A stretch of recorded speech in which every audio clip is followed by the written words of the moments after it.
ખ્યાતિકાંડ બાદ હોસ્પિટલો ઉપર તવાઈ આદરી છે। પીએમજે યોજનામાંથી 7 હોસ્પિટલો સસ્પેન્ડ કરવામાં આવી છે।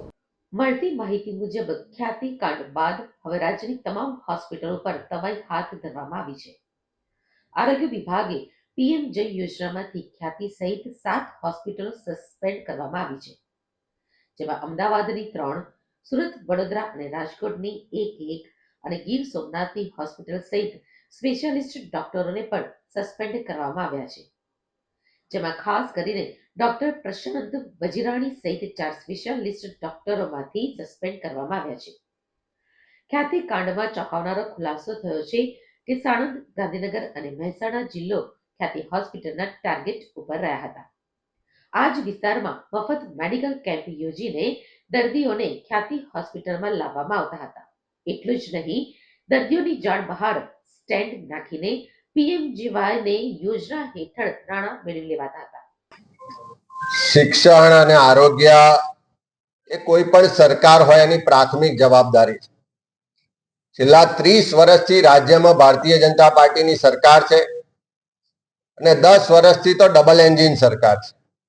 આપણા જ ગુજરાતી નરેન્દ્રભાઈ મોદી 3જી વખત દેશના વડાપ્રધાન બન્યા છે, તેમ છતાં એમના ગુજરાતમાં આજે લોકોને સારવાર કરાવવા માટે ખાનગી હોસ્પિટલના ભરોસે રહેવું પડે છે કે ગુજરાતમાં જે આયુષ્યમાન યોજના હોય, મા કાર્ડ હોય કે પહેલા ચિરંજીવી યોજના કે બીજી જે સરકારી યોજનાઓ છે, જેનો ઉદ્દેશ હતો કે સરકારી મેડિકલ જે ફેસિલિટી છે, જે આરોગ્ય કેન્દ્રો કે સરકારી હોસ્પિટલો છે, એમાં આજે ડોક્ટરો નથી, દવા નથી, ઇન્ફ્રાસ્ટ્રક્ચર નથી, તો એના બદલે ખાનગી હોસ્પિટલમાં દર્દી જાય અને સારવાર મેળવે ને એનો ખર્ચ સરકાર ભોગવે।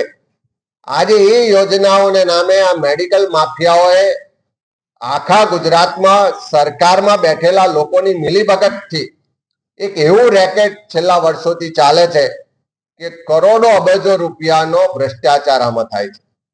ખોટી રીતે દર્દીઓ બતાવવામાં આવે છે, ખોટી રીતે એના બિલ મૂકવામાં આવે છે।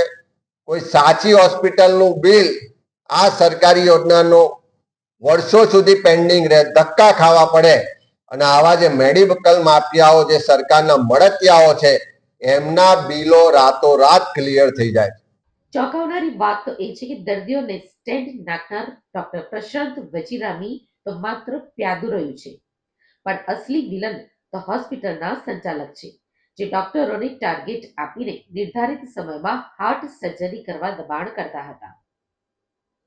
આ ખ્યાતિ હોસ્પિટલ તો એક હોસ્પિટલ એનો કિસ્સો છે, પણ ગુજરાતમાં તપાસ થાય તો જિલ્લે જિલ્લે આવી ખ્યાતિ હોસ્પિટલ જેવા મેડિકલ માફિયાઓ બેફામ છે। અને આ બેફામ એટલા માટે છે કે સરકારના આરોગ્ય મંત્રી હોય કે સરકારના અધિકારીઓ, મંત્રીઓ હોય, ક્યાંક ને ક્યાંક આ હોસ્પિટલોની સાથે એને પ્રોત્સાહન આપે છે, એના ઉદ્ઘાટનમાં કે એને એવોર્ડ આપતા જોવા મળે છે। અને એવું કહેવાય છે કે આ ખ્યાતિ હોસ્પિટલમાં પણ ભાજપના નેતાઓના પૈસાનું રોકાણ છે, ક્યાંક ને ક્યાંક હિડન ભાગીદાર છે। આવી અનેક હોસ્પિટલો ગુજરાતમાં છે કે જે ભાજપના મળતિયા લોકોના પૈસાથી શરૂ કરવામાં આવી છે। ભાજપની સરકાર સાથે મેળાપીપણું કરી અને સરકારી યોજનાના નામે મોટા પ્રમાણમાં અજબો રૂપિયાનું આમાં કૌભાંડ ચાલી રહ્યું છે।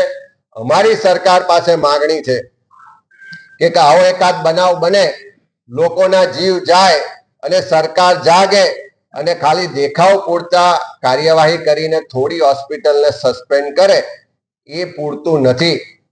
સરકારે, આરોગ્ય વિભાગે એક શ્વેતપત્ર બહાર પાડવું જોઈએ કે આ યોજનાઓમાં દરેક જિલ્લામાં કઈ હોસ્પિટલમાં વર્ષ વાઇઝ કઈ કઈ ટ્રીટમેન્ટ માટે કેટલા દર્દીઓને લાભ આપવામાં આવ્યો, કેટલી રકમનું ચૂકવણું કરવામાં આવ્યું, તો હું માનું છું કે જિલ્લે જિલ્લે તમને આવી ખ્યાતિ હોસ્પિટલ જેવી બોગસ હોસ્પિટલો પણ જોવા મળશે, મેડિકલ માફિયાઓ પણ ખુલીને બહાર આવશે।